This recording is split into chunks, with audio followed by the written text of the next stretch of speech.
Buenos días, ¿me escuchan? Sí, se escucha. Hola, ¿qué tal? Sí, sí.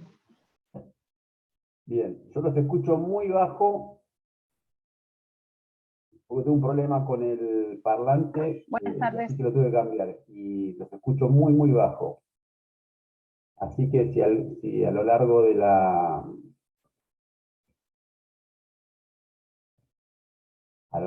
clase tiene que hacerme alguna pregunta, hágame alguna seña. A los que tengo en pantalla por ahí los veo, algo escucho, ¿sí? Bueno, lo tratamos de hacer así, con cierta dinámica que a veces no es la mejor. Bien, pero que quiero ver quiénes están.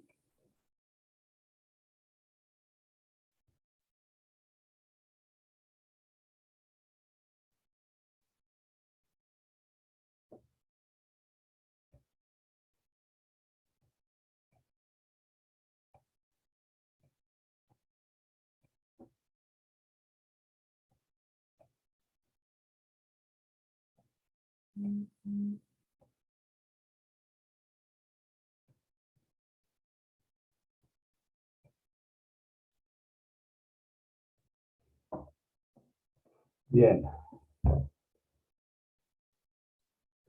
Algunos Buenas los tardes, veo. profesor. ¿Cómo? Buenas tardes, profesor. No sé si me escucha. La escucho bajo, pero la escucho. ¿Quién habla? Sí, María. yo gracias, María, sí, estoy justamente manejando, lo voy a escuchar, pero no voy a apagar la cámara. Un peligro, María, se está manejando. Bueno, haga de cuenta que como que está escuchando la radio. No se haga problema. No, voy a Maneje estar con prestando cuidado. atención, prometo prestar atención, pero justo fue un percance y No, me no me encontré en preocupa este más que preste momento. atención al tráfico, no sea cosa que después cuando cursemos daño lo usemos a usted como ejemplo de jurisprudencia, ¿no? No, maneje con cuidado. Despreocúpese preste atención a la clase, no, a la ruta. Bueno, las cuestiones apague la cámara, María, que me pone nervioso, que está manejando. Bien, nosotros hoy nos toca ver la teoría general de los privilegios y derecho de retención. Bien, nosotros ya venimos viendo, hemos trabajado algunas cuestiones o algunos temas relativos al incumplimiento. Cuando nosotros hablamos de privilegios, estamos frente a lo que es el incumplimiento de la obligación. Bien, nosotros ya vimos que frente al incumplimiento de la obligación, el acreedor que tiene derecho a obtener forzadamente la satisfacción de ese interés. Y esto es lo que más o menos se desprende del artículo 724, cuando, de la definición de obligaciones que ustedes ya tienen que manejar, cuando dice la obligación es una relación jurídica en virtud de la cual el acreedor tiene el derecho a exigir del deudor una prestación destinada a satisfacer un interés lícito. ¿Bien? Y acá es lo que nos interesa a nosotros, ante el incumplimiento a obtener forzadamente la satisfacción de dicho interés. ¿Sí? Frente al incumplimiento, obtener forzadamente la satisfacción de dicho interés, que implica que ante el incumplimiento del del deudor, el acreedor puede ejercer las acciones que la ley le otorga para el cobro de ese crédito. ¿Sobre qué? ¿Sobre qué se cobra? Sobre el patrimonio del deudor. ¿Bien? Recuerden que el patrimonio del deudor es la prenda común de los acreedores. ¿Sí? Esto es lo que se desprende del 743, artículo que vamos a hacer referencia ahora y después un poquito más adelante en la clase. En el 743, que ustedes ya lo estudiaron, y a su vez, por otro lado, en general el patrimonio lo estudiaron en Civil 1, dice, los bienes presentes y futuros del deudor constituyen la garantía común de sus acreedores. ¿Sí? Y acá fíjense lo que dice. El acreedor puede exigir la venta judicial de los bienes del deudor, pero solo en la medida necesaria para satisfacer sus créditos. ¿Qué quiere decir? Este poder de agresión del acreedor sobre el patrimonio del deudor que incumplió, ¿sí? Se proyecta sobre este patrimonio, ¿cómo? Dándole la posibilidad de obtener la venta judicial, ¿sí?, de esos bienes o de ese bien, pero ¿en qué medida? ¿De todos los bienes? No, de los estrictamente necesarios para satisfacer el acreedor el interés del acreedor. ¿Bien? ¿Qué quiere decir esto? En un ejemplo, si yo tengo un crédito por cobrar contra Pedro por 100.000 pesos, ¿sí? Pedro incumple, yo puedo agredir su patrimonio, ¿sí?, y reclamar judicialmente su cobro y obtener la liquidación judicial de los bienes de Pedro. Ahora, supongamos que Pedro tiene un campo de 2 millones de dólares, un edificio por 3 millones de dólares. Yo le voy a rematar todo y voy a liquidar y me voy a cobrar mis 100.000 pesos, ¿sí?, de toda esa liquidación de bienes. No, es la liquidación de bienes necesario en la justa medida, ¿sí?, para satisfacer mi interés, ¿sí? Caso contrario sería un abuso si yo le liquido todos los bienes a Pedro, que son 5 millones de dólares, para cobrarme 100.000 pesos. ¿Bien?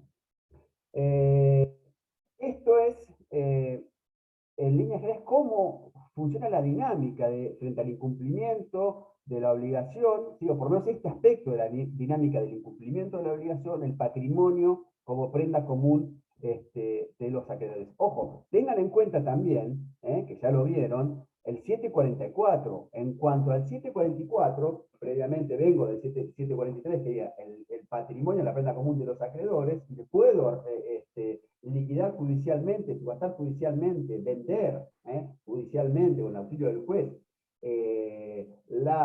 bien determinado para hacer ese crédito, ¿sí?, y en la medida necesaria.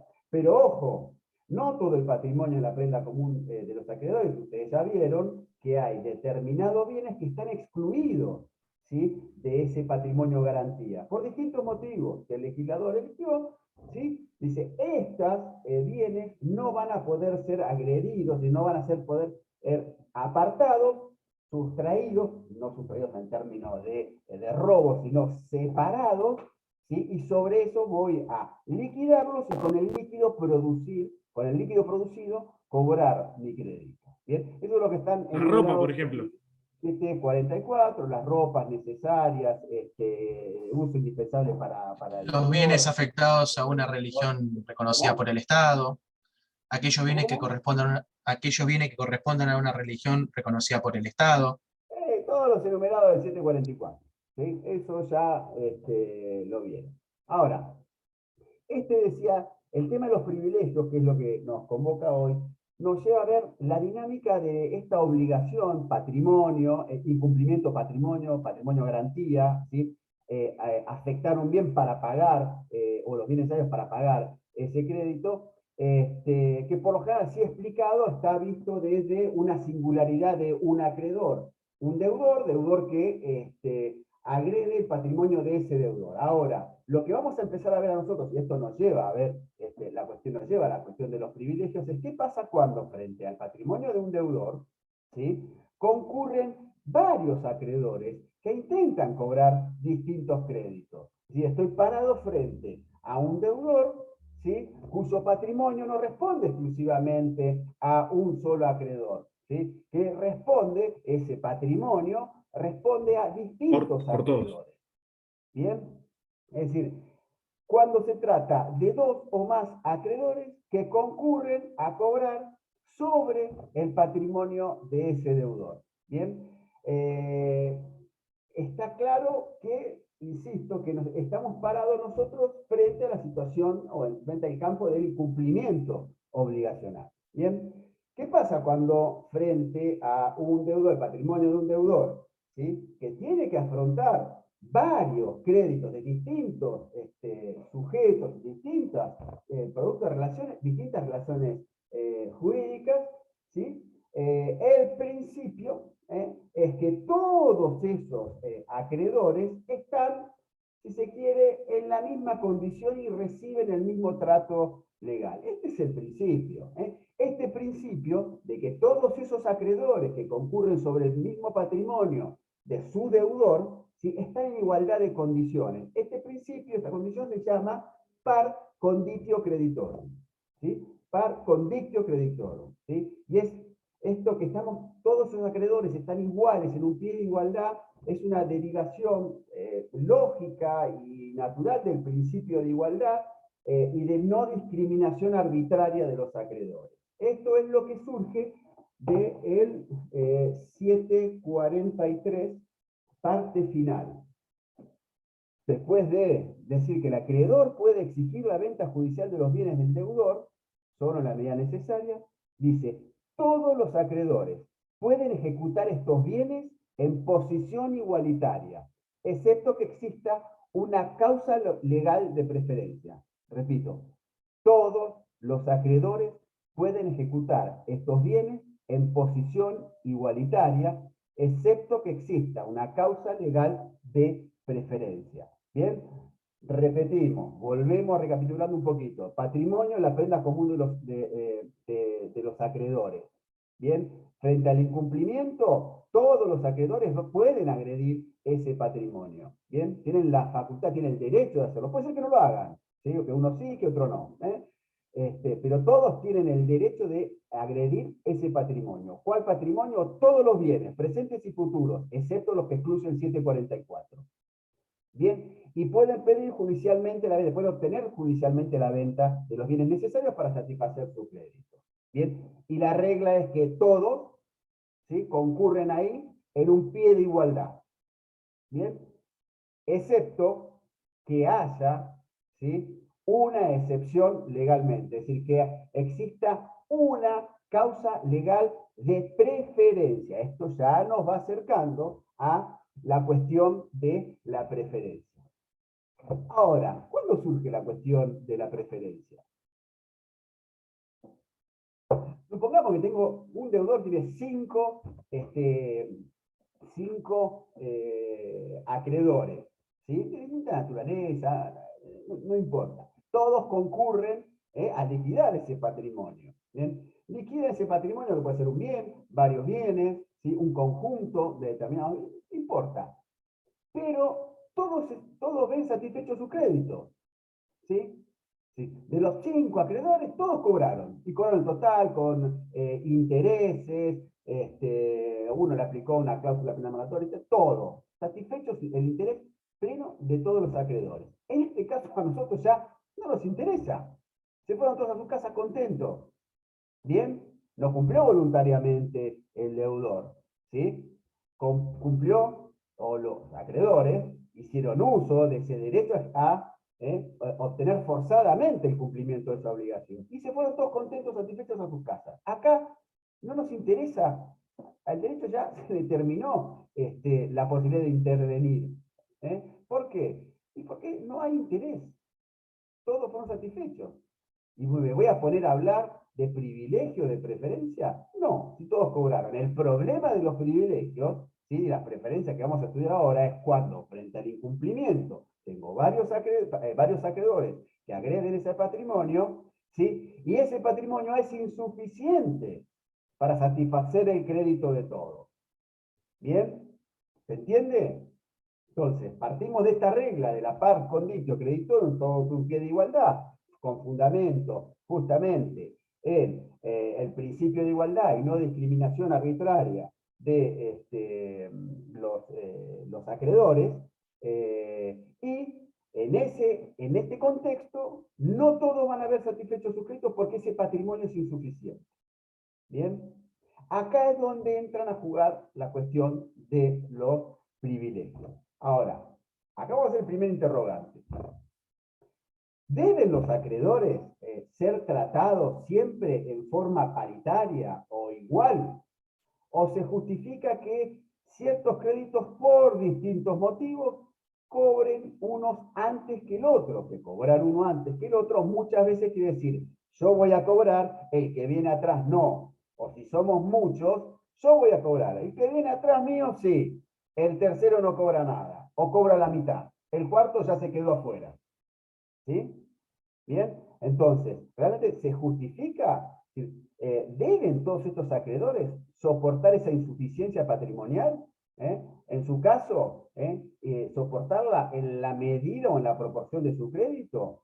¿Sí? O esta situación llevaría, o esta conclusión llevaría a situaciones injustas. O se justificaría que determinados créditos cobren por distintos motivos antes que otros.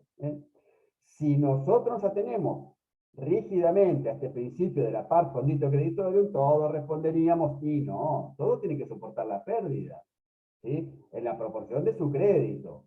¿Sí? Y bueno, porque usted me dijo que fue el principio de igualdad y no discriminación arbitraria de los acreedores. Bueno, primera cuestión. El principio de no discriminación arbitraria no es que no discriminación absoluta, igualdad absoluta. Es no discriminación arbitraria. Lo cierto es que no todos los créditos, fíjense, hablo de no todos los créditos, no de no todos los acreedores, no todos los créditos son iguales. ¿Sí? No todos los créditos son iguales. ¿Sí? Este principio de la par conditio creditorio aplicada a rajatabla y que se varía que todos cobren lo poco que hay, ¿sí? Y soportan las pérdidas, ¿sí? Se varía en determinados supuestos a situaciones injustas o que el legislador trata de evitar por determinadas valoraciones que va a hacer el legislador, que hace el legislador, que hizo antiguamente el legislador y que son mutables, como ahora vamos a ver. Entonces, ese principio de la par conditio creditorium sufre excepciones, ¿sí? ¿Y qué implican? Que determinados créditos se pagan con preferencia a otros en razón de su calidad, su naturaleza o su causa. Porque, bueno, si llegamos a aplicar la par conditio creditorium, se generaría situaciones injustas, ¿sí? O situaciones que tal vez el legislador considera que no son adecuadas en un determinado tiempo, en un determinado ordenamiento jurídico. Por eso es que ese principio de la par conditio creditorium reconoce excepciones. Esas excepciones son las que nos llevan directamente a los privilegios. ¿Sí? Tengan el código a mano, porque para esta clase lo van a necesitar. Bien, el artículo 25, 73, dice, privilegio es la calidad que corresponde a un crédito de ser pagado con preferencia a otros. ¿Sí? Es la calidad, privilegio es la calidad que corresponde a un crédito de ser pagado con preferencia a otros. Bien, acá, ¿sí? Los privilegios justamente son, es una preferencia que se establece a favor de un crédito, ¿para qué? Para ser pagado, cobrado antes y sobre determinados bienes del deudor, a veces posponiendo, ¿sí? A otros acreedores. Son aquellos créditos que la ley quiere proteger especialmente, ¿sí? Y por eso es que van a gozar de una preferencia para ese cobro. ¿Y cómo lo llamamos? Créditos privilegiados o créditos con privilegio, frente a los créditos comunes o quirografarios que no tienen preferencia alguna. ¿Sí? De esto que acabamos de ver, ya tenemos una primera cuestión que tener en claro. Que existen dos tipos de créditos. ¿Sí? Dos tipos de créditos. Los créditos quirografarios, ¿sí? O comunes, y los créditos privilegiados o créditos con privilegio. ¿Bien? Ese otorgamiento, fíjense, hablo del legislador, ese otorgamiento del privilegio obedece por lo general a razones de utilidad social, a favorecer la tutela de ciertos créditos, como puede ser el salario, o de un interés general de toda la sociedad, como son los impuestos, de manera de privilegiar el cobro de determinados impuestos, ¿sí? Para que el Estado funcione y cumpla con sus finalidades. O tal vez para proteger ciertas actividades, fomentándolas. ¿Para qué? Porque al Estado le interesa fomentar esas actividades porque hace tal vez al desarrollo de la economía, desarrollo de una determinada actividad, al desarrollo de una determinada zona, como puede ser los privilegios que podemos saber en líneas generales que quieren, que le otorga el legislador al transporte aeronáutico, al transporte aéreo, fluvial y marítimo, y bueno, distintos ordenamientos que vamos a mencionar después, en los cuales el legislador, ¿sí? El legislador comprende, entiende que es necesario, ¿sí? Privilegiarlo porque hace una valoración, ¿sí? Valoración que es mutable y cambiable de acuerdo a las épocas, de acuerdo a los valores que tenga determinada sociedad. No es lo mismo el privilegio que existía cuando nació el Código de Vélez, allá en 1870, cuando fue evolucionando, cuando fue cambiando la ley de concursos y quiebras, que después vamos a ver que hay una confluencia, ¿sí? De normas, de privilegios y preferencias, tanto en el Código Civil como en la ley de concursos y quiebras, con revisión del Código Civil a la ley de concursos y quiebras. ¿Bien? De lo que ya fui diciendo hasta ahora, tenemos el primer carácter de los privilegios, ¿sí? Y vamos a ver ahora los caracteres de los privilegios. El primer carácter de los privilegios es que los privilegios son de creación legal, ¿sí? Lo establece el 1574. Los privilegios resultan exclusivamente de la ley. El deudor no puede crear a favor, no puede crear a favor de un acreedor, el deudor no puede crear a favor de un acreedor un derecho para ser pagado con preferencia a otro. ¿Bien? Entonces, ¿pueden las partes, en ejercicio de autonomía de la voluntad, crear un privilegio? ¿Sí? Es decir, mirá, fulano, mirá, refinanciame la deuda que tenés, y porque tengo, ¿sabes qué? 5 acreedores más que están encima mío, pero refinanciame, yo te voy a pagar. Y para garantizar que te voy a pagar, creamos un privilegio. Yo digo que a vos te voy a pagar primero que a los otros. ¿Sí? ¿Puedo hacer eso? ¿Sí? No, no pueden las partes hacer un acuerdo de voluntades que implique crear un privilegio. ¿Bien? Ahora, lo que sí es posible es que determinados privilegios, como vamos a ver, la hipoteca y la prenda, ¿sí? Que están regulados en normas expresas, están creados por la ley, lo que sí puede ser es que frente a un crédito determinado, ¿sí? Las partes, ¿sí? En ejercicio de la autonomía de la voluntad, se coloquen ese crédito en el acceso, digamos, garantizándolo, ¿sí?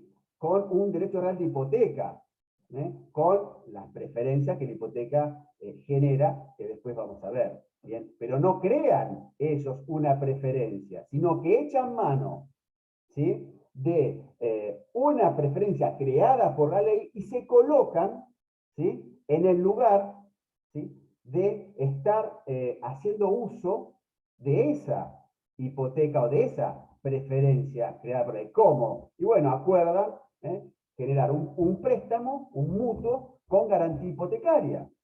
¿Bien? O por ahí tal vez un mutuo que ya tenían, deciden, ¿sí? Garantizarlo con una hipoteca, ¿bien? Con una garantía hipotecaria. ¿Bien? Ahí sí está el acuerdo de voluntades, pero no para darle a la hipoteca una determinada preferencia, ¿sí? Sino que va a tener la preferencia porque la ley le otorga a la hipoteca esa preferencia, y en los alcances, los límites, las condiciones que la ley establece para la hipoteca. ¿Bien? Entonces, van a tener que cumplir todas las condiciones necesarias, los actos jurídicos necesarios para poder gozar de ese privilegio, colocándose en el lugar o generando los actos necesarios para estar garantizando su crédito con esa hipotecaria y obtener, por imperio de la ley, la preferencia que la hipoteca tiene. Tendrán que ir a un escribano, hacer la escritura por escritura pública, determinadas formalidades, determinados requisitos que ustedes ya van a estudiar en derechos reales. ¿Bien? Esto quiere decir que los privilegios son de fuente legal. ¿Bien? Y lo que es posible, la renuncia del privilegio. Si yo tengo un privilegio, yo puedo renunciar a ese privilegio, ¿sí? O inclusive, como después van a estudiarlo ustedes, puede haber un pacto de subordinación en virtud del cual un acreedor que tiene un derecho de preferencia, que es un privilegiado, ¿sí? Que tiene un privilegio, ¿sí? Puede acordar cobrar después de otros acreedores que no tienen ese privilegio. ¿Bien? Pueden, como decía, renunciar a su privilegio, salvo aquellos créditos de naturaleza laboral. ¿Bien? El privilegio laboral no lo pueden renunciar. ¿Bien? Otra de las características de los privilegios es que son excepcionales. En cuanto constituyen una excepción ¿a qué? A la regla de que todos los acreedores concurren en igualdad de condiciones frente al patrimonio del acreedor. ¿Sí? La consecuencia de que estos son excepcionales, ¿sí? Se proyecta sobre dos cuestiones que ustedes ya a esta altura deben manejar, es que no se extienden por analogía a los otros créditos y no son susceptibles de interpretación analógica o extensiva. Siempre su interpretación es restrictiva, tanto respecto a su existencia como a su extensión. ¿Bien? No puedo aplicar por analogía a una situación más o menos parecida un crédito. Por ejemplo, yo tengo un crédito por, no sé, X actividad, ¿sí? Que la ley no me da, no me otorga preferencia, ¿sí? Para el cobro de mi crédito, frente a la concurrencia de otros acreedores que también van a agredir el mismo patrimonio, o pretenden cobrarse del mismo patrimonio, ¿sí? Pero mi actividad es parecida, o yo entiendo que es parecida, qué sé yo, a una actividad que sí tiene un privilegio.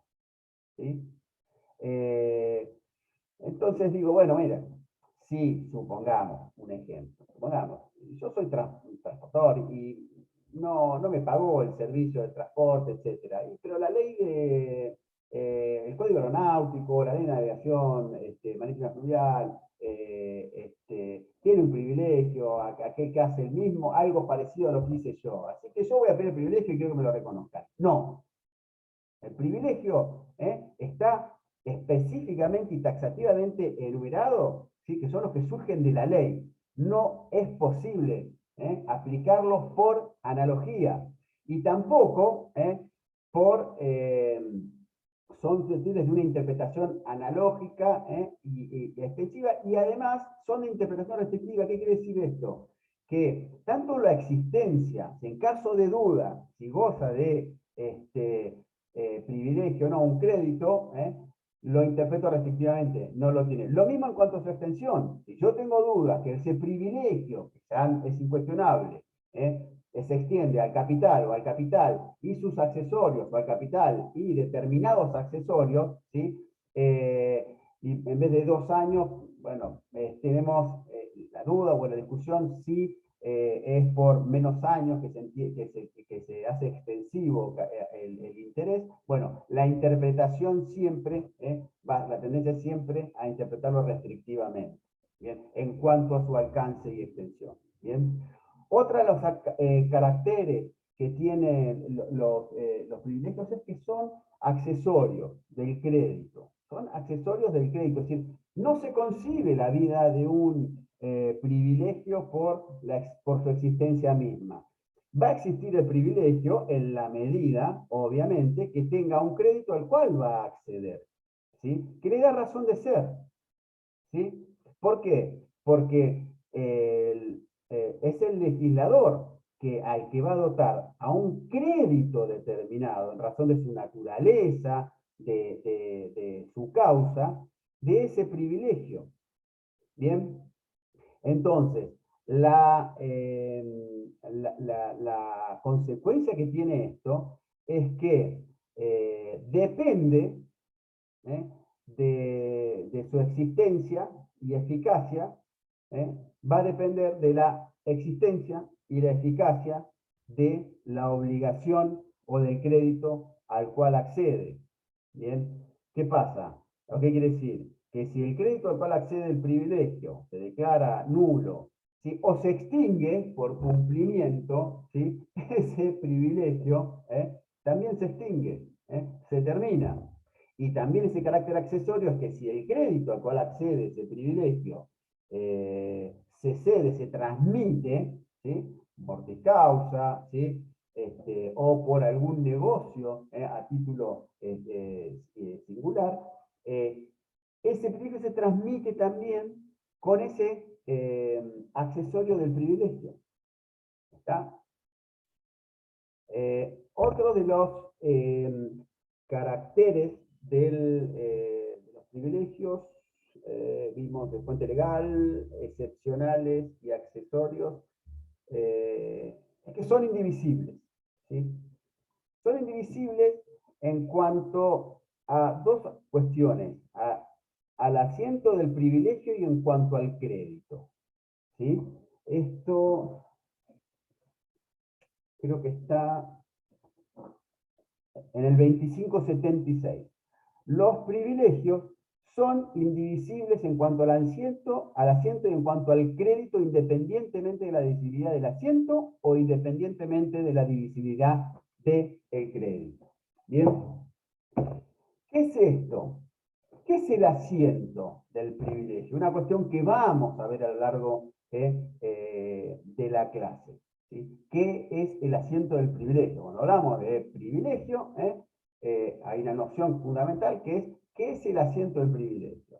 El asiento del privilegio es el bien o el conjunto de bienes, ¿sí? Sobre el cual recae o se asienta ese privilegio, ¿sí? Reposa ese privilegio. Es el bien o el conjunto de bienes sobre cuyo producido habrá de satisfacerse el crédito del acreedor privilegiado, es decir, sobre cuyo producido se va a satisfacer el acreedor, el crédito de ese acreedor, desplazando, ¿sí? Posponiendo, mejor no desplazando, posponiendo a los restantes acreedores.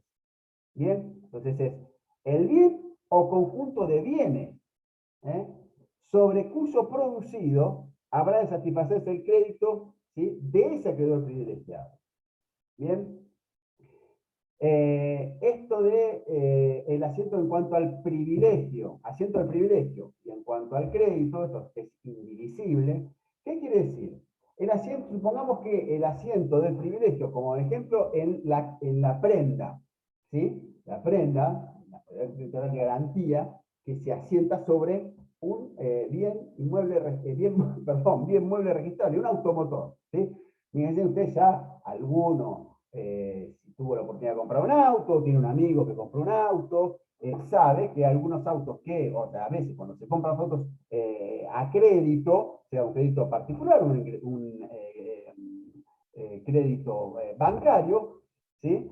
Se otorga un préstamo, un mutuo, ¿sí? Para comprar ese auto con una garantía, ¿sí?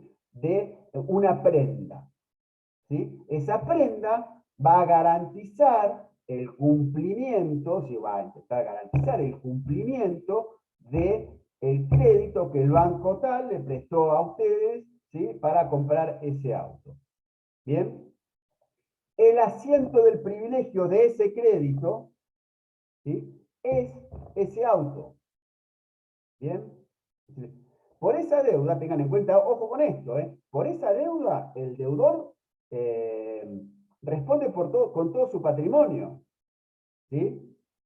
Pero respecto de el auto, tiene una preferencia, ¿sí? Tiene esa prenda al cual va a acceder ese crédito. ¿Qué quiere decir? Que si el día de mañana no se cumple, ustedes no cumplen pagando las cuotas al banco, el banco, ¿qué va a hacer? ¿Sí? Va a agredir el patrimonio, ¿qué va a agredir? El auto. Pero tal vez hubo otro que también, por falta de cumplimiento de otra obligación de ese sujeto, también direccionó, ¿sí?, su poder, su derecho, ¿sí?, de cobrar forzadamente por intermedio del auto, es decir, a través de la venta del auto. Quiere vender el auto. Pero la ventaja es que ustedes, mejor dicho, que el banco, no ustedes que son los deudores en este ejemplo, el banco tiene una garantía, tiene un privilegio, ¿sí?, que se le otorga a la prenda. Es decir, que cuando se venda ese auto, el primero que se va a cobrar, ¿sí?, en el ejemplo que les di, va a ser el banco. Y si hay un remanente, y hay otros acreedores esperando, ese remanente irá a los otros acreedores. ¿Bien? ¿Qué pasa? Esto es para explicar el asiento del privilegio. Si ese auto se deteriora parcialmente, y bueno, porque se rayó, se chocó, lo chocaron, lo deterioraron, se perdió su valor, ¿sí? También se va a afectar el crédito, decir, bueno, no, mirá, el auto vale menos, ahora yo te debo menos. No, no afecta, ¿sí? Ese bien, ¿sí?, esté parcialmente deteriorado, parcialmente perdido, ese asiento, no hay una reducción proporcional del privilegio, ni mucho menos del crédito. El crédito sigue intacto, y no es que, bueno, ahora mi garantía va a ser menor. ¿Bien? Lo mismo que si ustedes hacen pagos parciales respecto de ese crédito del auto, y supongamos que, no sé, a la mitad de las cuotas, pagaron la mitad del auto, olvídense que después van a ver ustedes más adelante el sistema de amortización francés, etcétera, no importa. Vamos a un sistema de amortización lineal, simple. A la mitad, ustedes pagaron la mitad de las cuotas, pagaron la mitad del auto. ¿Sí? No pueden decir, no, un momentito, yo incumplí, es cierto, no pude pagar la otra mitad del auto, pero no me remates la totalidad del auto, porque el 50% yo lo pagué. No, la garantía, ese asiento de la garantía es indivisible, responde, ¿sí?, aún mediando esos pagos parciales. ¿Sí? No hay reducción de ese privilegio. ¿Sí? El bien va a responder íntegramente por ese saldo. ¿Sí? ¿Se entiende? Después, si hay un remanente, y bueno, si no hay otro acreedor que venga atrás, ¿sí?, o por ahí hay un acreedor que viene atrás, cobró lo suyo y todavía hay remanente, ese remanente va al dueño, mejor dicho, al que compró el auto, al que es el dueño del auto. ¿Bien? Otras características del privilegio es la objetividad. ¿Sí? Algunos no lo mencionan como característica. El carácter objetivo del privilegio implica o tiene dos rasgos. ¿Sí? Los privilegios se otorgan objetivamente. Funcionan, mejor dicho, se otorgan objetivamente en función de la naturaleza y la calidad del crédito. No atienden a la persona del acreedor. ¿Sí? ¿Se entiende esto? Ese privilegio, ¿sí?, la objetividad, el carácter objetivo del privilegio, que tiene dos rasgos. El primer rasgo es que se otorga al crédito objetivamente considerado, con prescindencia del acreedor. Se otorga ese crédito, ese privilegio, en razón de la naturaleza de ese crédito, la calidad de ese crédito. ¿Bien? Por ejemplo, el privilegio que la ley le reconoce a los tributos, ¿sí?, a los impuestos, lo es no porque el acreedor sea el Estado, ¿sí? Sino en razón de la naturaleza de ese tipo de tributos. El legislador, ¿sí?, ¿qué hace? Decide privilegiar, darle una buena herramienta para que el Estado se haga de los dineros necesarios para de los impuestos. ¿Por qué? Porque con eso pone en funcionamiento, no sé, la justicia, la seguridad, la salud pública, la educación, etc. ¿Bien? Entonces, eso, ¿sí?, es lo que hace que se otorga objetivamente en función de la naturaleza y la causa de ese crédito y no de la persona del acreedor. ¿Bien? Cuando, por ejemplo, el legislador le da una preferencia, le otorga una preferencia a la prenda, ¿sí?, o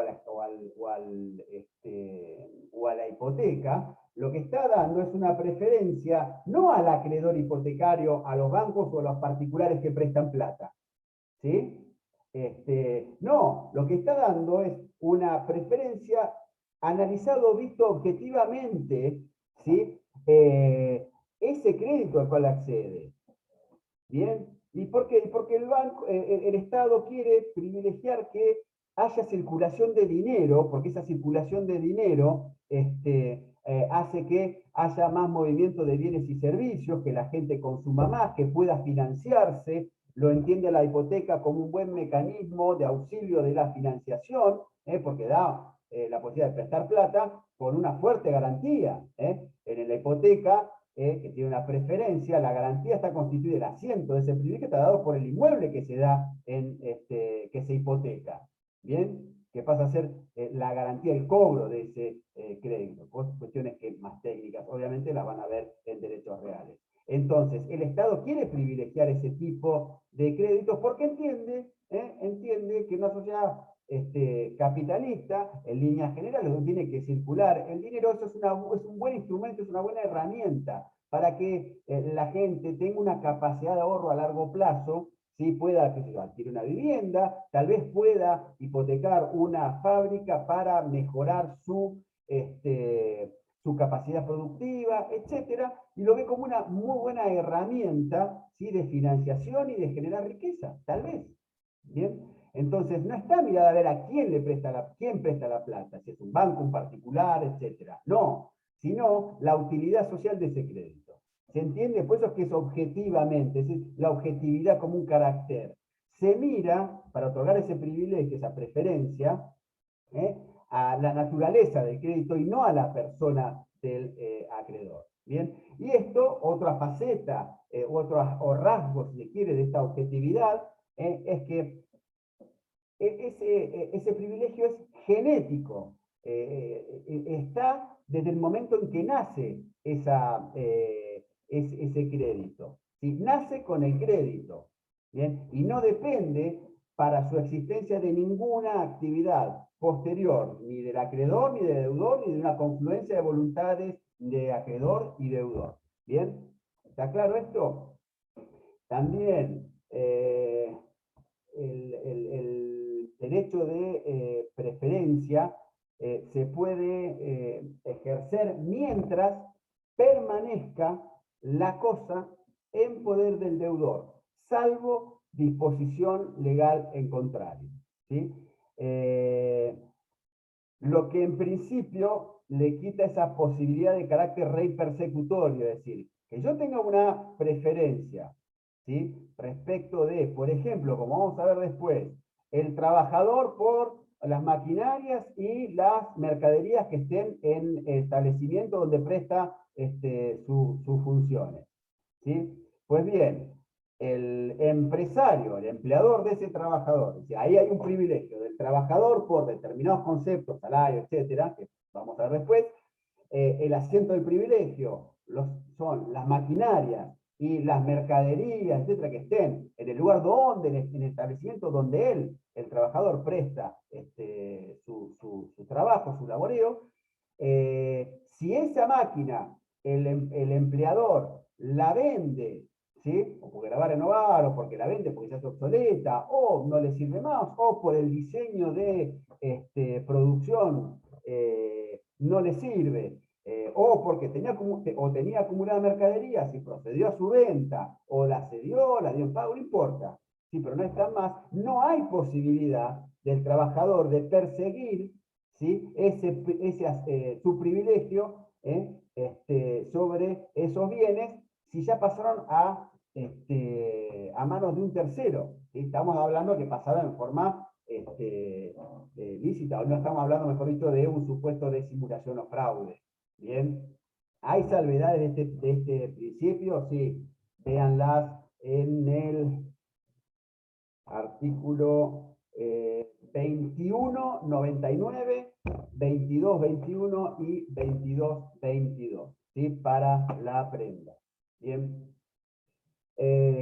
Obviamente, que esto es una cuestión derivada de lo que vimos de la prenda común de los acreedores, cómo se conforma, bienes presentes y futuros, excluyendo los del 744, esos bienes, digamos, el privilegio, la preferencia, el privilegio tiene que recaer sobre bienes embargables. Los bienes inembargables están excluidos de la prenda común de los acreedores. ¿Sí? Y además hay una cuestión lógica. El embargo, ¿sí?, es el trámite imprescindible, ¿sí?, para lograr una ejecución forzada. ¿Sí? No estoy hablando del embargo preventivo, ¿sí?, o el embargo ejecutivo, estoy hablando del embargo ejecutorio, cuestiones que ustedes van a ver después en derecho procesal. ¿Bien? Pero cuando hay una sentencia que debe ser cumplida, ¿sí?, donde se reconoce un crédito, ¿bien?, no se cumple voluntariamente, ¿sí?, no se cumple voluntariamente, a instancias del acreedor, que en este caso va a ser el actor en ese juicio, se va a proceder a embargar, ¿sí?, bienes o un bien determinado de su deudor, ¿sí?, se lo sustrae, o si se lo aparta, ¿sí?, se produce ahí el embargo ejecutorio. ¿Qué es el embargo ejecutorio? El embargo ejecutorio se va a anotar, ¿sí?, supongamos que es un proceso, el embargo recae sobre un inmueble, se anota en el registro de propiedad inmueble. Ese tipo de embargo ejecutorio ya está preanunciando, publicitando a todo el mundo: ojo, sobre este inmueble hay un embargo ejecutorio, que quiere decir que próximamente va a ser liquidado. ¿Sí? Va a ser, ¿cómo es liquidado? Subastado judicialmente. ¿Bien? Entonces, si yo estoy parado frente a un bien que no es embargable, ¿sí?, un bien que no es embargable, aquellos que ya vimos anteriormente, no puedo ejercer la preferencia alguna, porque nunca voy a poder llegar a liquidarlo. Bien, esto es lo que surge de la parte final del 2573.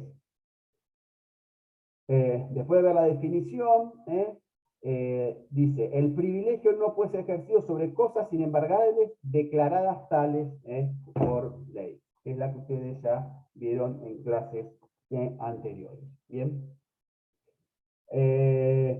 Y finalmente, algunos lo mencionan como una característica, pero es propio de la figura, y hace también a la operatividad de lo que vimos al principio del privilegio. El privilegio se ejerce frente a los demás acreedores, ¿sí? No se ejerce frente al deudor. Yo al deudor voy, lo embargo, subasto y me cobro. El problema es cuando sobre ese bien que yo embargo, subasto y me quiero cobrar, aparecen 5 tipos más que quieren cobrar, que son también acreedores que tienen tanto derecho a cobrar como yo. Entonces, mi preferencia, yo no la voy a ejercer sobre el deudor. Al deudor ya lo desapoderamos y liquidamos. Ahora, quiero ver cómo repartimos el producido de eso. Entonces, ahí es donde entra a jugar el privilegio, y ese privilegio, lo que va a hacer es cómo yo pospongo a los restantes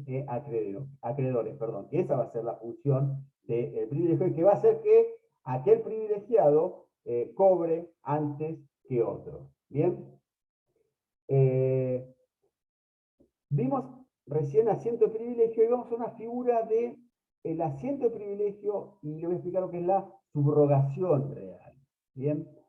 Vimos que el privilegio, perdón, el asiento del privilegio es el bien o el conjunto de bienes sobre cuyo producido se va a satisfacer el crédito de ese acreedor privilegiado. Ustedes vieron, creo que la otra clase puede ser, acción subrogatoria, ¿sí? Bien, vieron también pago por subrogación o pagos con subrogación. Bueno, no se confunden, no se confundan. No es lo mismo que la subrogación real, ¿sí? Son cosas totalmente distintas.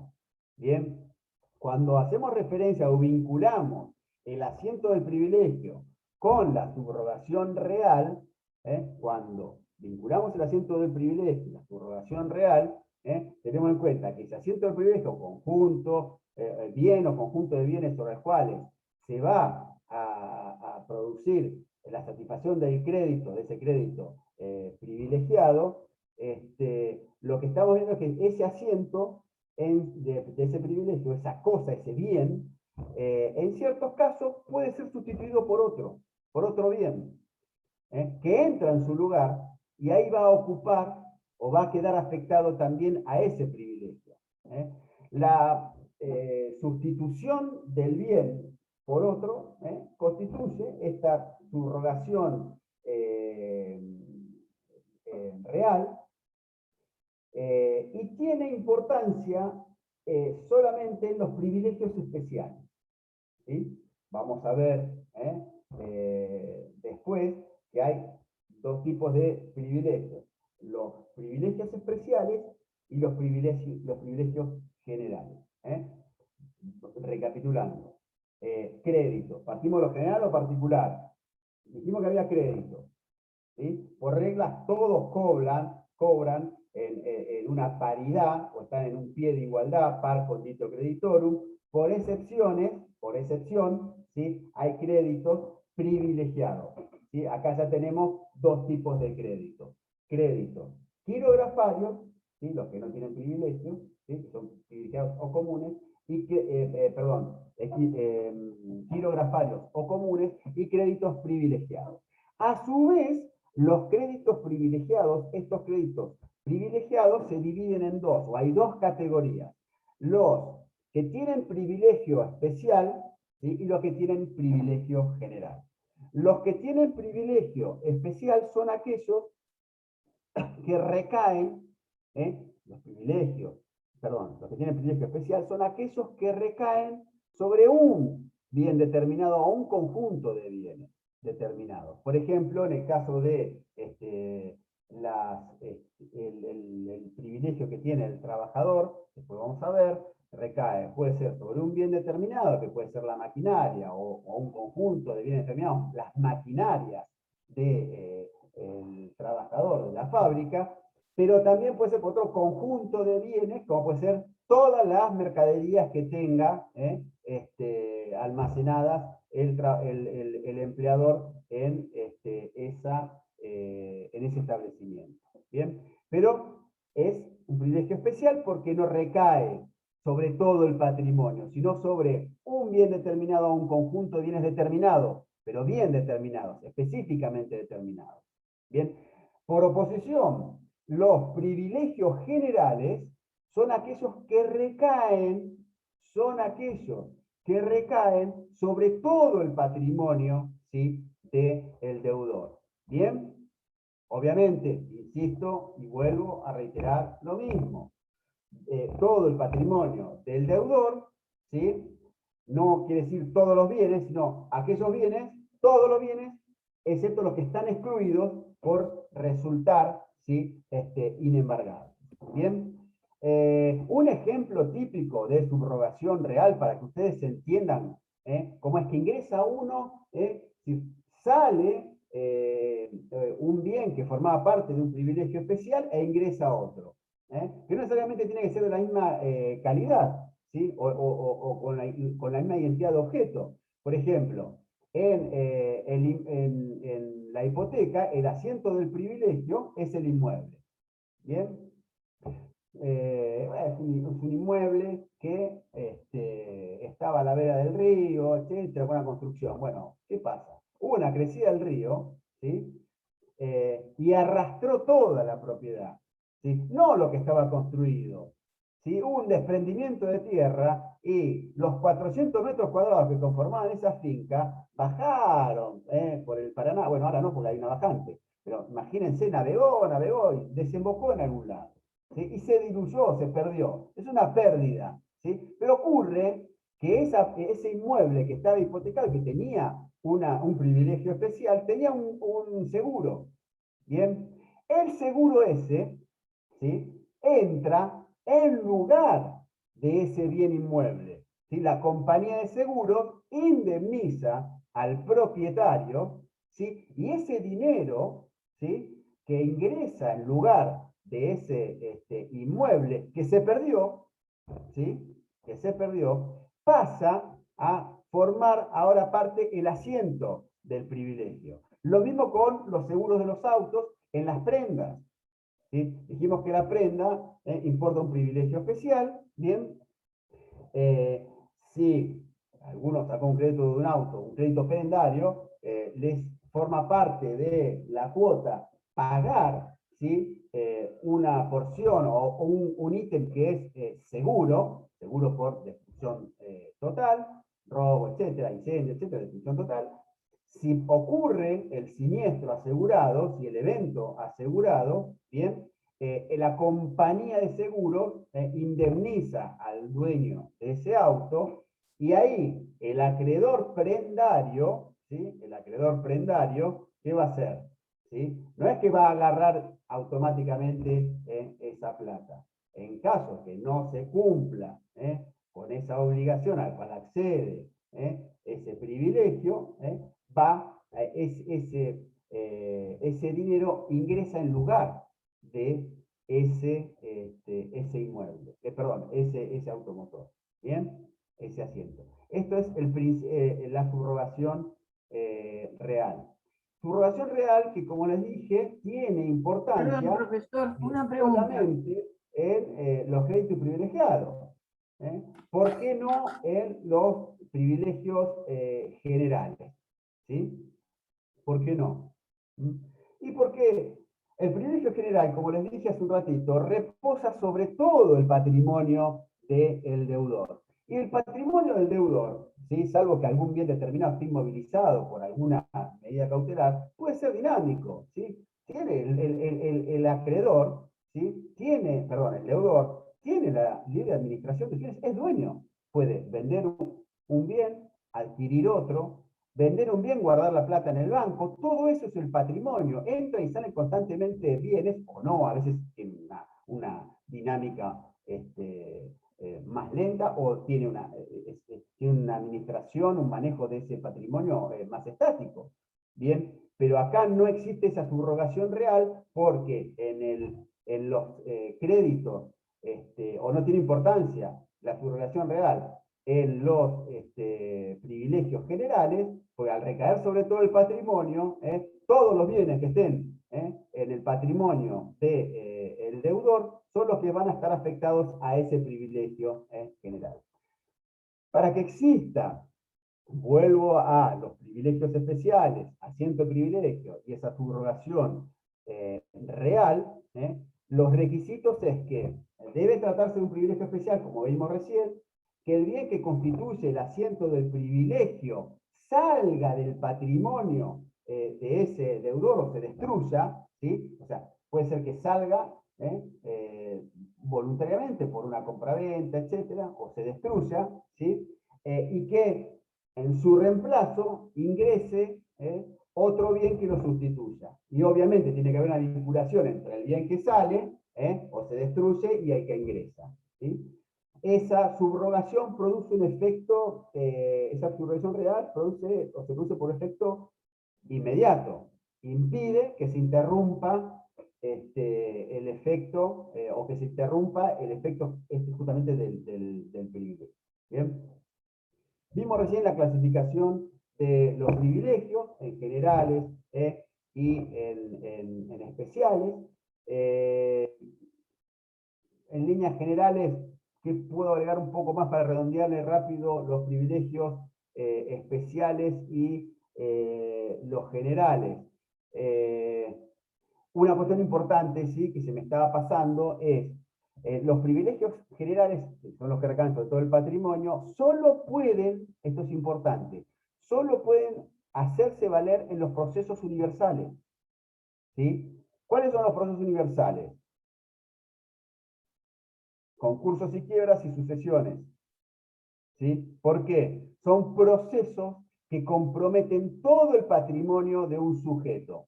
Unos, los concursos y quiebras, a consecuencia de un estado generalizado de cesación de pagos, ¿sí?, que proyecta efectos sobre todos y cada uno de los vínculos jurídicos que tenían, las relaciones jurídicas que tenía ese acreedor, ¿sí?, de manera que vamos a buscar una solución a ese estado de cesación de pagos, ¿sí?, con todos los acreedores, ¿sí?, y va a comprometer esa solución todo el patrimonio.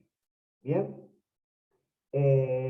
Y el privilegio especial, ¿sí?, puede, que recae sobre determinados muebles e inmuebles, puede ser ejercitado tanto en los procesos universales que recién vimos, ¿sí?, o pueden ser hechos valer o tienen su ámbito de aplicación también en los procesos individuales.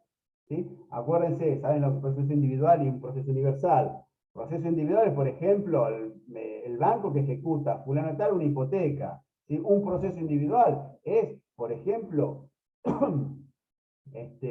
una ejecución prendaria.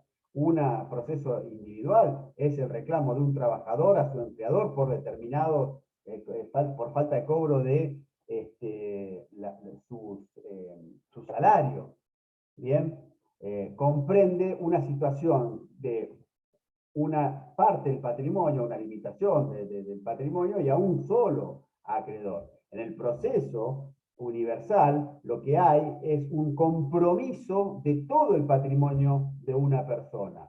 De manera tal, ¿sí?, que si estamos frente a un proceso concursal o de quiebra, que es esencialmente liquidativo,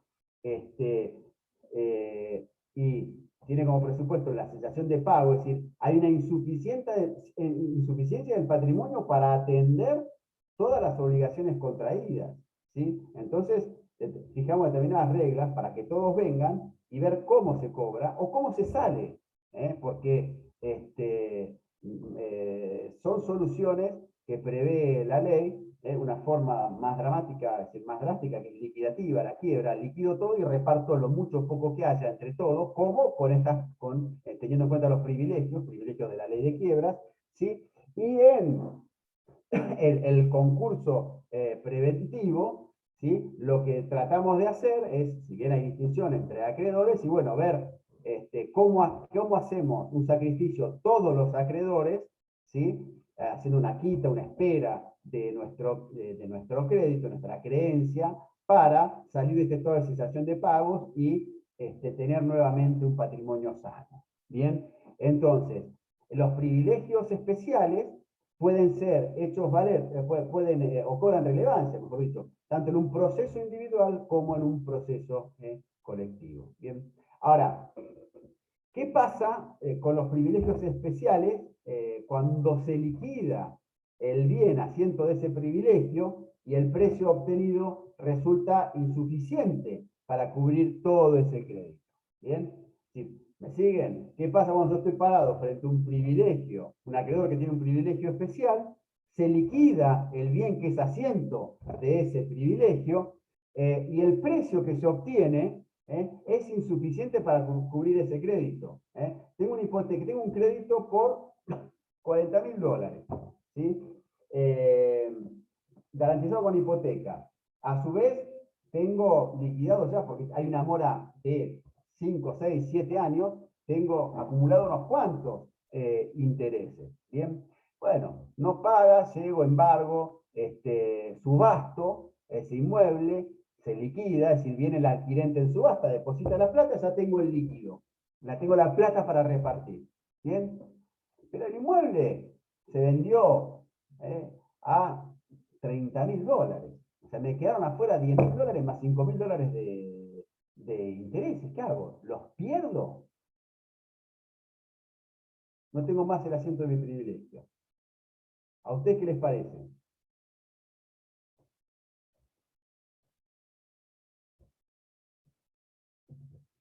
¿Algún valiente? ¿Alguno? No, profe, para mí no debería perderlo, sino que se debería cobrar cuando mejore la fortuna del deudor. No sería un pago a mejor fortuna, pero está bien la respuesta, no necesariamente el argumento. Puede ser que mejore fortuna algún día lo cubre, pero no es una obligación a mejor fortuna. ¿Sí? Pero si no lo pierdo, ese remanente, ¿qué voy a hacer? Porque fíjense, yo no le dije que estamos en estación de pago. ¿Sí? ¿Qué voy a hacer con ese remanente? Ese remanente lo voy a poder cobrar, pero sin privilegio. Va a pasar a ser un acreedor quirografario. ¿Sí? El asiento de mi privilegio ya se agotó. ¿Sí? Entró la plata. Según la doctrina procesalista de la subasta, quien subasta, ¿sí? Es el juez en ejercicio de su función jurisdiccional, no es que vende. ¿Sí? Y lo que ingresa, ¿sí? Pasa a ocupar el lugar de la cosa subastada por el principio de subrogación legal. Es real. ¿Y qué pasa? Se cobra ese crédito, que como en mi ejemplo fue insuficiente. El remanente, mi privilegio se extinguió. El asiento de privilegio no está más, mi privilegio se extinguió. Se consumió. ¿Bien? Paso por el remanente a ser un acreedor quirografario. ¿Sí? Paso a ser un acreedor quirografario, a pelearme en igualdad de condiciones, ¿sí? Con el resto. Ojo, puede ser que yo como acreedor privilegiado, ¿sí? Haya desplazado a otros privilegiados o con privilegio general. Y bueno, yo le gané por ser con un privilegio especial, tener a algún otro acreedor, ¿sí? Pero ahora que mi remanente pasó a ser quirografario, yo por ahí puedo llegar a tener un privilegiado que esté arriba de todos los quirografarios y me va a desplazar, ¿sí? O va a tener una preferencia, mejor dicho, para cobrar. ¿Bien? No se pierde el crédito. ¿Está? Vamos a ver cuáles son los principales privilegios, ¿sí? Rápidamente. ¿Sí? Vean el 2582 y el 2586. ¿Sí? Los privilegios especiales. ¿Sí? Aclaración. Cuando vimos los créditos quirografarios, el código es lacónico. El Código Civil y Comercial no se dedica o no legisla sobre los créditos quirografarios. Dice, los acreedores sin privilegio concurren a prórrata entre sí, excepto disposición expresa en contrario en este código. ¿Bien? Los créditos generales son los que no legisla el Código Civil. Dice, los privilegios generales solo pueden ser invocados en los procesos universales. Es lo que yo le decía al principio. Los generales, el ámbito de aplicación, son los procesos universales. ¿Sí? ¿Cuáles son los procesos universales? Dos. Concurso y quiebra y proceso sucesorio. ¿Bien? Ahora sí vamos a ver los privilegios especiales que regula el Código Civil y Comercial. Ya les adelanto que ustedes tienen una ventaja. ¿Sí? El Código de Vélez era bastante complejo en orden a determinar los privilegios. Establecía privilegios especiales sobre determinados bienes muebles, privilegios especiales sobre determinados bienes inmuebles, y tenía algunas otras más discusiones complejas de ensamblar, sobre todo, ¿sí? Cuando después había que ensamblarlas por remisión a otros ordenamientos legales. El Código Civil y Comercial simplifica esto notablemente. Ustedes van a tener una ventaja, ¿sí? Para estudiar este tema del Código Civil y Comercial. Vamos a la enumeración de los privilegios especiales. ¿Quién eligió el legislador para darle un privilegio especial? 2582. Los gastos hechos para la construcción, mejora y conservación de una cosa sobre esta. Si concluye el crédito por, se incluye, perdón, el crédito por expensas comunes en la propiedad horizontal. Y esto es lógico, tiene una razón de ser de evitar un crecimiento sin causa. Si yo tengo un inmueble, ¿sí? Yo tengo un inmueble, y sobre ese inmueble una persona, un acreedor, ¿sí? Hace refacciones, lo construye, lo mejora, lo conserva, ¿sí? Eso mantiene el valor, evita que se deteriore o se pierde, mejora el valor, o en su caso la construcción hace que respecto de un inmueble, un lote de terreno vacío, una construcción obviamente que mejora el valor. ¿Bien? Y después viene otro acreedor, qué sé yo, no sé, le vendieron 4 bolsas de papa, viene y pretende cobrarse. Y supongamos que no alcanza la plata. Pero ese señor que vendió las papas y que es acreedor y se va a cobrar, me va a desplazar a mí. ¿Es justo eso? Porque llegó primero en el tiempo, como ahora vamos a ver. Y no. No, yo que invertí, ese deudor que invirtió, mejorando la cosa, etcétera, ¿sí? Genera un beneficio porque esa cosa aumenta de valor, otros van a poder cobrar, pero él no va a poder cobrar, ¿sí? Porque supongamos que es insuficiente. Estamos hablando siempre, insisto, en privilegios es cuando lo que hay no alcanza para que cobren todos. ¿Bien? Si no, no estaríamos hablando de privilegios, porque todos cobran. ¿Bien? Entonces, en ese caso, ¿sí? La ley lo que quiere evitar es que aquellos que se vieron beneficiados obteniendo una liquidación de un bien, ¿sí? Del cual una persona invirtió materiales, tiempo, su trabajo, lo mejoró, etcétera, ¿sí? Lo desplace o lo posponga en el cobro de manera que este no va a poder cobrar o va a poder cobrar menos o poco. No, por eso es que la ley le reconoce en este caso, ¿sí? Ese privilegio. ¿Bien? Lo mismo hablamos de las expensas. ¿Bien? El inciso B, los créditos por remuneraciones debidas al trabajador por 6 meses y los provenientes de indemnizaciones por accidentes de trabajo, antigüedad o despido. Falta de preaviso y fondo de desempleo. ¿Cuál es el asiento? Sobre las mercaderías, materias primas y maquinarias que, siendo de propiedad del deudor, se encuentren en establecimientos donde presten sus servicios o que sirva para su explotación. ¿Se acuerdan el ejemplo que yo le di? Cuando hablamos acá de preferencia, ¿sí? De privilegios, acuerden que hablamos, nos indica quién, ¿sí? Cuál es el crédito, mejor dicho, que tiene preferencia y sobre cuál recae el asiento. Estamos en privilegios especiales, ¿sí? Sobre cuál recae el asiento. Si el legislador elige la preferencia, ¿sí? De un crédito determinado y el asiento. En el inciso primero, el asiento es la cosa que se mejoró, que se construyó, etc. Bien, en el segundo, el asiento del privilegio de estos créditos laborales de naturaleza laboral son las mercaderías, materias primas, maquinarias que, siendo de propiedad del deudor, léase empleador, se encuentra en el establecimiento donde presta sus servicios que sirven para explotárselo. ¿Qué quiere decir esto? Ojo, hay una limitación acá. No todas las materias primas que tenga tu empleador, no todas las maquinarias que tenga tu empleador. ¿Sí? Si es tu empleador, tiene un establecimiento en Chivilcoy, otro establecimiento en Tres Arroyos, otro establecimiento en Trenquelauquen. ¿Sí? Yo, trabajador que presto funciones en Tres Arroyos, no puedo pretender tener un privilegio sobre las máquinas, ¿sí? De la planta de Trenquelauquen. Sobre la planta de Trenquelauquen, las materias primas que estén en la planta de Trenquelauquen, ¿sí? Van a cobrar la preferencia de los trabajadores de esa planta. ¿Sí? ¿Se entiende este concepto? ¿Sí? Bien, acuérdense esto, cómo maneja. Privilegio especial, vean el asiento del privilegio. ¿Sí?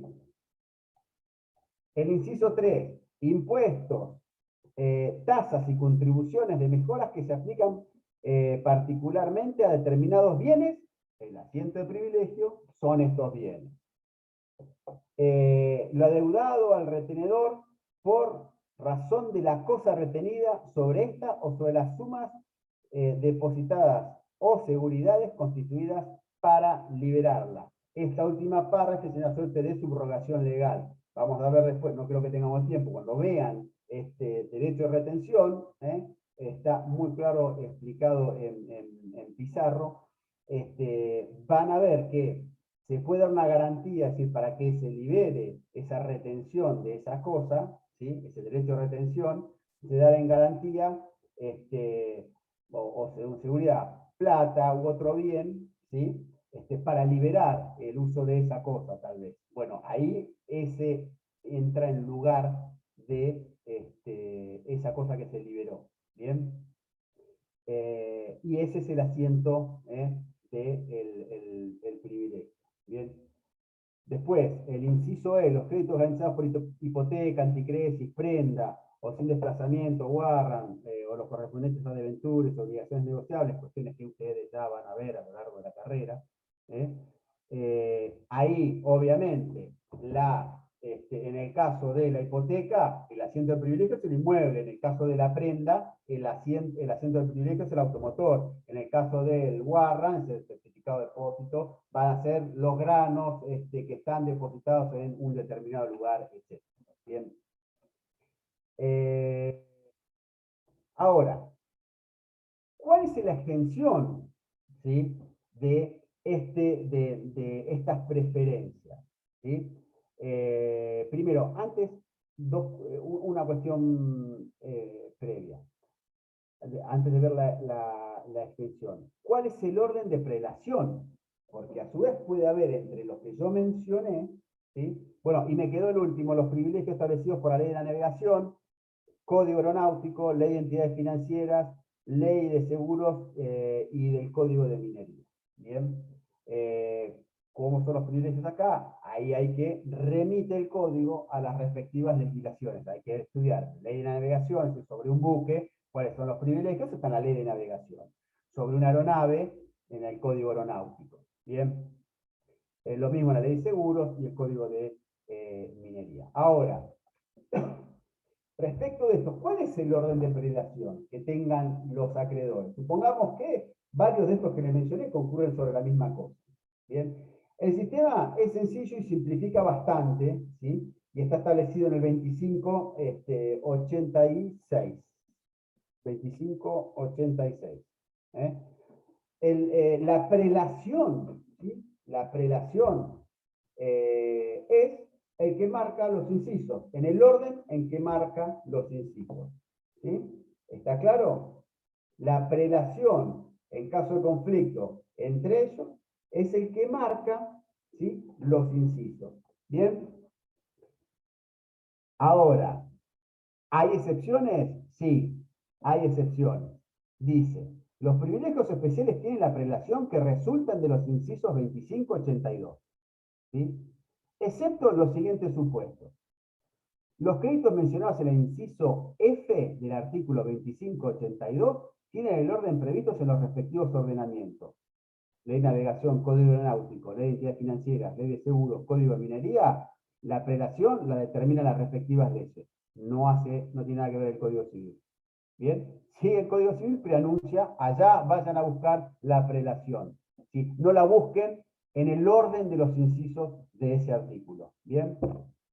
El crédito del retenedor prevalece, ¿sí?, sobre los créditos con privilegio especial si la retención comienza a ser ejercida antes de nacer los créditos privilegiados. ¿Sí? Acá dice, bueno, mantenemos ese orden que les mencionamos, ¿sí?, en el 2582. ¿Sí? Pero en materia de derecho de retención, ¿sí?, del crédito del retenedor, ¿sí?, este va a prevalecer si la retención, ¿sí?, va a prevalecer por los restantes que tengan créditos con privilegio especial, si la retención comienza a ser ejercida antes de nacer los créditos privilegiados. ¿Se entiende esto? ¿Sí? El crédito de quien ejerce la retención va a posponer a los demás en la medida que los demás privilegiados especiales sean posteriores, nazcan con posterioridad, ¿sí? a ese derecho, al momento en que se hizo el ejercicio de ese derecho de retención. ¿Sí? Y esto es lógico, porque es un crédito que nace con posterioridad, ¿sí? Ya lo que se tuvo en miras es un patrimonio que ya tenía un derecho de retención en marcha, entre comillas. Había un bien que ya estaba sustraído, no de la propiedad del deudor, ¿sí? No de la propiedad del deudor, ¿sí? Pero sí que estaba retenido, ¿sí? En virtud, ¿sí? del ejercicio de ese derecho de retención que otorga ciertas preferencias. Bien. Después, fíjense, estos son importantes, el C y el D. Profe, Los privilegios con garantía real prevalecen sobre los créditos fiscales y los gastos de construcción, mejora o conservación, incluidas las expensas, ¿sí? Si los créditos se devengaron con posterioridad a la constitución de la hipoteca. Acá hay un antes y un después. Fecha de constitución de hipoteca, ¿sí? La hipoteca gana o es preferente, ¿sí? Con relación a todos los mencionados, los créditos especiales mencionados, si estos nacen con posterioridad. Es decir, si la hipoteca se inscribe, ¿sí? Antes que nazcan los otros créditos. Si son créditos que existían antes de esa hipoteca, ¿sí? Por ejemplo, el crédito por expensas es anterior a la constitución de la hipoteca, ese crédito por expensas, ¿sí? Va a postergar al crédito que garantiza esa hipoteca. ¿Bien?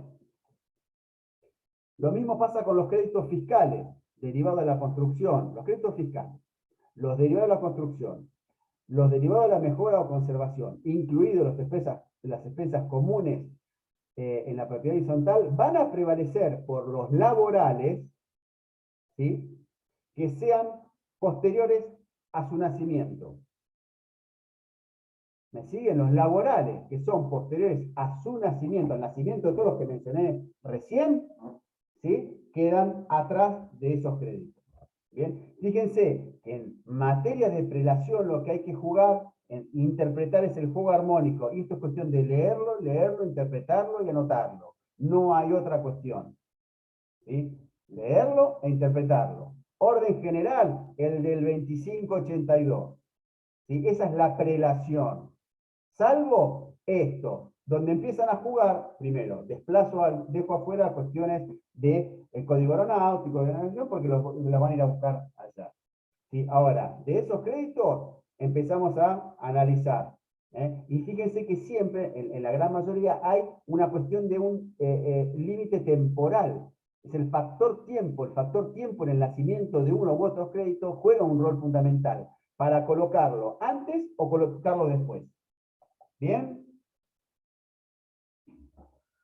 Y después, los créditos con garantía real prevalecen sobre los créditos laborales devengados con anterioridad a la constitución de esa garantía real. Es decir, el crédito laboral, ¿sí? Va a desplazarse, mejor dicho, va a posponer a la garantía real en la medida que el laboral sea de fecha anterior a la constitución de la garantía real. Si se constituye la garantía real y el crédito laboral nace después, no lo desplaza, no lo pospone.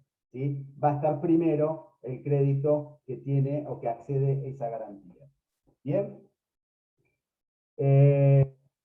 ¿Alguna cuestión? Bueno, vean después la reserva de gastos del 2585, que para algunos no es un privilegio, sino que una vez producido el inmueble, liquidado ese inmueble, qué es lo que ingresa a liquidarse, si se detraen los gastos necesarios para haber realizado la liquidación de ese bien. Vean también El una 745, doctor. importante para que vean, es la prioridad del primer embargante. Si el primer embargante es un privilegio, importa un privilegio. En el 218 del Código Procesal Civil y Comercial de la provincia, similares en casi todas las provincias, y creo que hasta el Código de Nación tiene el mismo número, establece que el acreedor que obtiene un embargo de un bien de su deudor, ¿sí?, que no está afectado a créditos privilegiados, va a tener el derecho a cobrar íntegramente su crédito, intereses y costas de ese proceso, con preferencia a otros acreedores, repito, siempre que no sean privilegiados, ¿sí?, cuando hayan embargado o hayan obtenido el embargo con anterioridad a aquello, ¿sí? Esto es, el que embarga primero frente a acreedores no privilegiados. El que embarga primero cobra, ¿sí? Estamos hablando de los quirografarios o acreedores comunes. El que primero embarga, cobra, ¿sí? ¿Quién lo va a desplazar? ¿Quién lo va a desplazar a ese acreedor embargante quirografario? Los privilegiados, ¿sí? Bien. Queda pendiente derecho de retención. Vamos a ver si, léanlo, voy a ver si por lo menos doy 5 minutitos, un repaso, o mejor dicho, una noción básica, la clase que viene. Los dejo porque me tengo que ir a dar clase presencial, ¿eh? Así que me tengo que poner todo. La escafandra, el anti-COVID, todo eso. Chao, Yo, profe. luego. con Chao. esto, si tienen alguna duda, utilicen el sistema del mail, porque esto de la virtualidad, si por ahí en la clase presencial hay otro ida y vuelta. Entiendo que se hace más difícil por ahí, por este medio, el ida y vuelta. Bien, gracias por su tiempo. Profe, Feliz día de la sí. primavera. Gracias, profe. Nos vemos, Seguimos con... Gracias, y profesor. festejen con cuidado. La compañera que está manejando, ¿llegó a salvo? María, ¿sos vos? Sí, profesor, ya llegué hace rato, sí, sí, Bueno, me todo alegro. bien, llegué, escuché toda la clase. Quería saludarlo, es el día del profesor también, así que feliz Bueno, día. gracias. Qué mejor que honrarlo dando clases. Bueno, gracias. Profe, chicos, ¿seguimos buen fin de semana, con derecho de retención la próxima clase? Perdón, ¿no escuché? ¿Seguimos con derecho de retención la No, próxima no, clase? no. No me acuerdo qué tema tengo que dar otra clase. A ver si...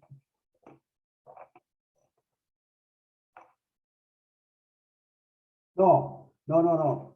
La clase que viene, creo que me toca obligaciones de dar cosas ciertas para transferir derechos reales. Tiene su vuelta. No, bueno, voy a tratar de dedicar 5 minutos a hacer